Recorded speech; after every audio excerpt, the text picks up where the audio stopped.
Hi everybody and welcome to Wine Flash. My name is Michael Wade and I am very inspired today because I have a story to tell you. Of course, it's a wine story. But if you're into wine, art, history, literature, poetry, you're going to love this story.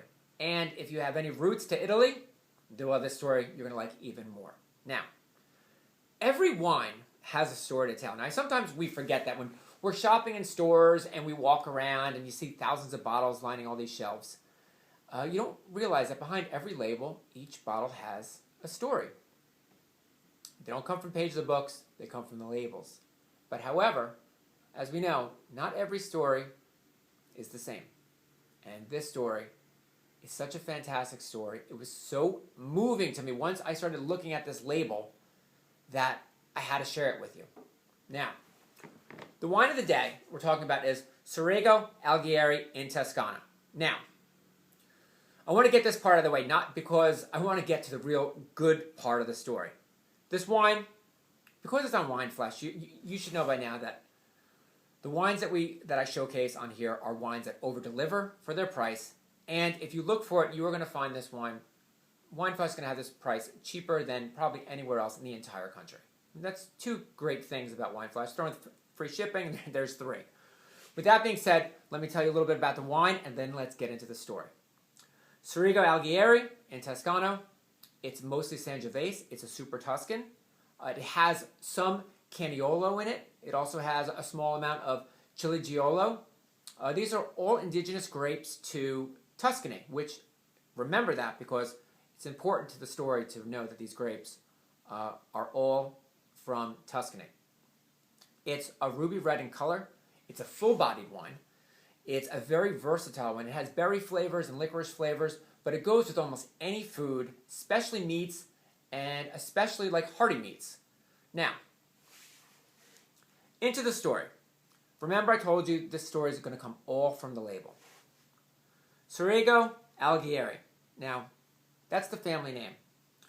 What's cool about this, and an author who I know once told me that there's no such thing as coincidences. And I think that's kind of a cool saying. And in this case, it actually works because on here we have the vintage 2010. Well, if you move these numbers around to 1200, that is when this story starts. Because that is when the Alghieri family, they first settled in Florence.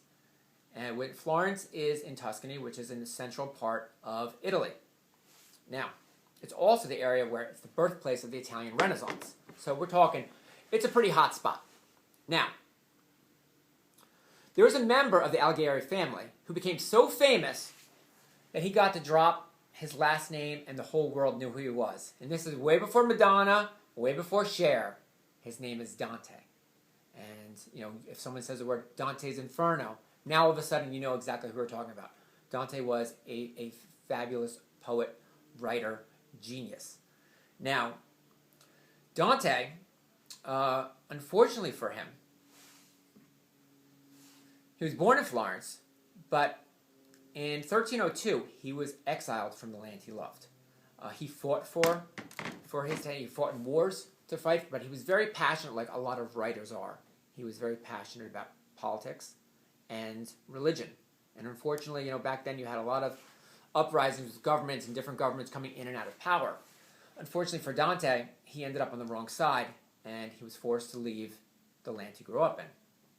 So he went up north. He went up to Verona with his kids, and while he's there, they settled in an area which is not as fancy of a dress probably then as it is now, but it's now known as the designated vineyard area of Valpolicella.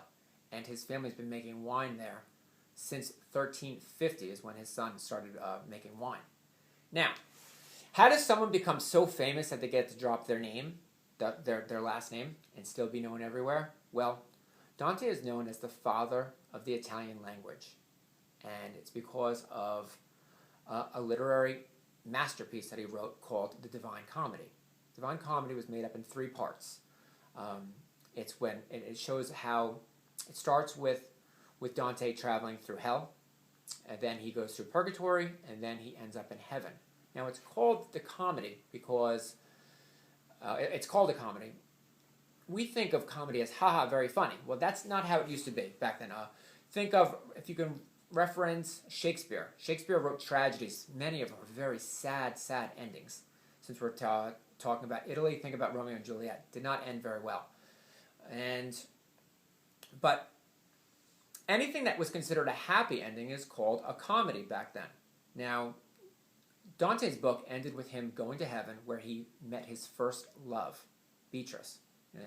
Dante met Beatrice and fell passionately in love with her when he was 9 years old. We can all remember what life was like when we were 9, how passionate we were about everything. So first love meant a lot.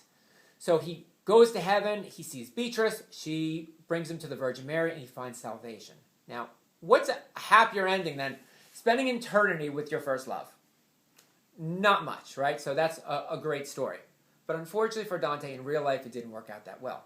As I told you, he got exiled. And then he spent a number of years trying to fight back and get back into Florence. And he was never successful. And what happened, if he ended up going back to Florence, they would have put him to death at the stake. They would have burned him. That's how they did it back then. So poor Dante. He then goes, he's still up north, and that's when he writes his great book. And when he starts getting all of this tremendous press and so much popularity, for him, he always dreamed of a triumphant return back to Florence. And he thought that this literary device would get him there. And it wasn't just his book that made Dante so famous. It's how he wrote it. He wrote it in Italian, and I quote, at the time it was called the vulgar language of Italian, the language spoken by women and children, end of quote. Every other book up to this point was written in Latin. Dante was the first one to actually use the Italian language and write it down.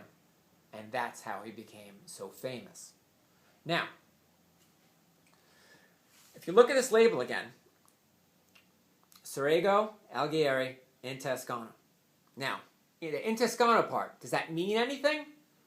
Is it just like saying Cirque du Soleil in Vegas? Is it like saying Cirque du Soleil now in New York? No, it means a lot. It means because his family came from Tuscany, and now they're exiled from Tuscany. But 700 years later, the Count of Cerigo Alighieri, the direct descendant of Dante, who owns wonderful vineyards up north in Valpolicella, brought an estate in Tuscany and made a wine in homage to his great ancestor Dante. It took 700 years for Dante to fulfill his dream of going back to where he was born. Now these words, bello ovile, it translates into fair sheepfold. Now what does fair sheepfold mean? A sheepfold is a pen where you keep your sheep. To most people that wouldn't mean much, except it is a literary reference to the third book of Dante's when he's in heaven, and it is a metaphorical reference to Dante's childhood growing up in Florence. His childhood meant so much to him, and he had such a strong ties to his land, to his birthplace, that's why he wanted to get back so badly, and he did. It took help of his family to get there, but eventually he got there. Now, this crest, if you see the family crest, I love tradition. We're a young country still, United States. I hope we revert back and we remember where we came from and we don't forget about our traditions. Family crest meant a lot. You'll see on there that there's 3 swords. The 3 swords represent the 3 counts of Cerigo. The plumes, there's an eagle, there's more plumes, and then there's another bird at the top. That represents the Alighieri family.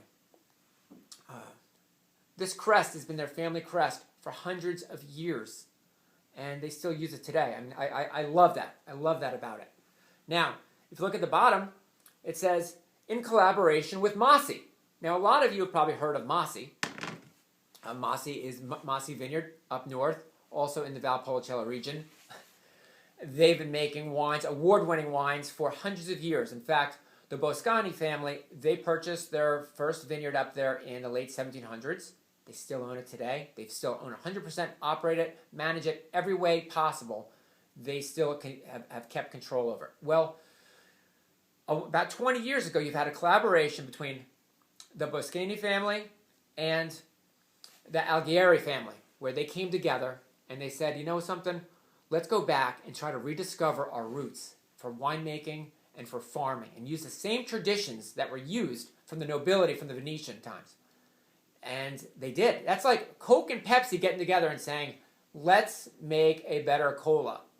So having two first-team all-Italian winemakers on one wine, if that's not enough for you, you turn this label around, and you know who the importer is?